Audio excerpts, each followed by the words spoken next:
Hey everyone, welcome back to The Explainer. Let's just jump right into it. If you're the kind of person who loves finding profound insights in the most unexpected places, well, you're in for a treat today. We're unpacking this awesome, bite-sized story inspired by the legendary 1001 Nights. It's a super simple tale, but as we're going to see, it packs a massive lesson about how we look at the roadblocks in our own lives. So, get comfortable and let's unravel this thing together. I want you to genuinely think about something right out of the gate here. Could your biggest flaw actually be a hidden superpower just waiting to be discovered? Seriously, think about it. We spend so much time and energy trying to fix our weaknesses, trying to force ourselves or even other people to fit into this very specific, useful mold. But what if the exact thing that makes someone seem totally useless is actually just a brilliant talent stuck in the wrong environment? That's exactly the premise we're exploring today. All right, Section 1, the lazy camel and a desert dilemma.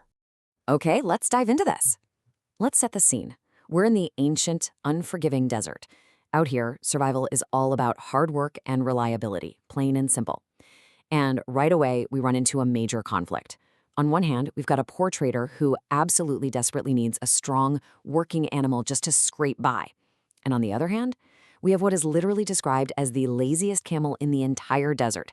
I mean, this guy completely refuses to walk unless someone sings to it. Talk about a diva, right? Imagine how incredibly frustrating that must be. A beast of burden that demands a live musical performance just to take one single step.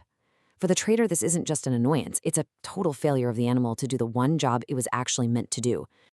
Moving right along to Section 2, the accidental dancer and a royal detour.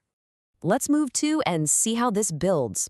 Because as you know, it's often when we're at our peak frustration that the environment suddenly shifts. So one day, the trader is taking a detour from the harsh, quiet desert and is just passing by the royal palace. Suddenly, the camel hears singing echoing from the palace walls. But it's not the trader groaning at a tune to force a few steps. It's magnificent, sweeping, royal music. And then, boom, the magic happens. The camel doesn't just walk, it actually starts dancing. The exact same trigger that was needed to get the camel to do the bare minimum has now unlocked this completely unexpected, spectacular behavior. The camel wasn't just shuffling along either.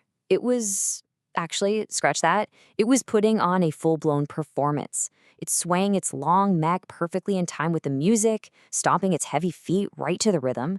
This so-called lazy animal is suddenly alive with this vibrant rhythmic energy nobody had ever seen before. It wasn't that the camel lacked energy, right? It just had this highly specific artistic response to music, which made it an absolutely terrible pack animal for sure, but incredible at something else entirely. Which brings us to Section 3, the royal reward and the king's favorite. So naturally, this completely unexpected performance draws a massive crowd. And that includes the king himself. The king watches this absurd, totally joyful spectacle, and he literally cannot stop laughing.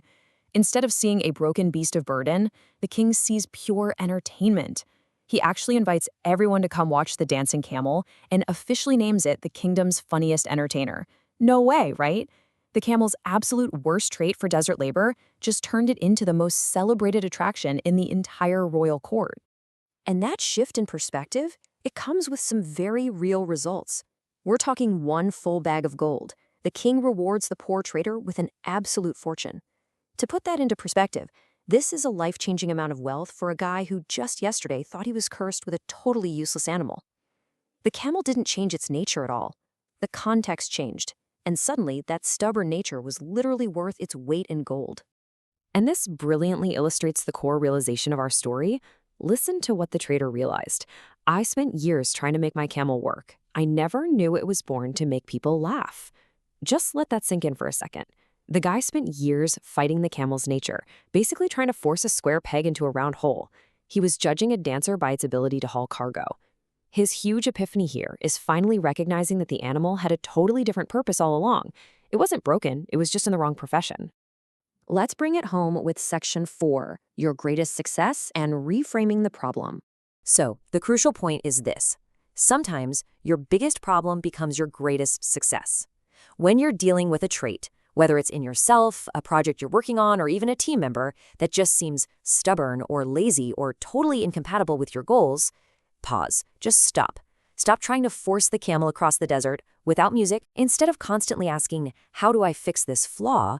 Maybe try asking, in what specific environment would this exact flaw actually be a massive advantage? Reframing the problem doesn't mean you're ignoring reality. It means you recognize that value is hugely dependent on context. I'm going to leave you with this final provocative thought. What is the lazy camel in your own life that might just be waiting for the right song? Seriously, is there a stubborn habit, a perceived weakness, or a frustrating quirk you've been battling for years? What if you stopped fighting it and instead went out and found the royal palace where it naturally belongs? Think about that as you go through the rest of your week. Thanks so much for hanging out with me for this explainer. Keep learning, keep reframing, and I'll catch you next time.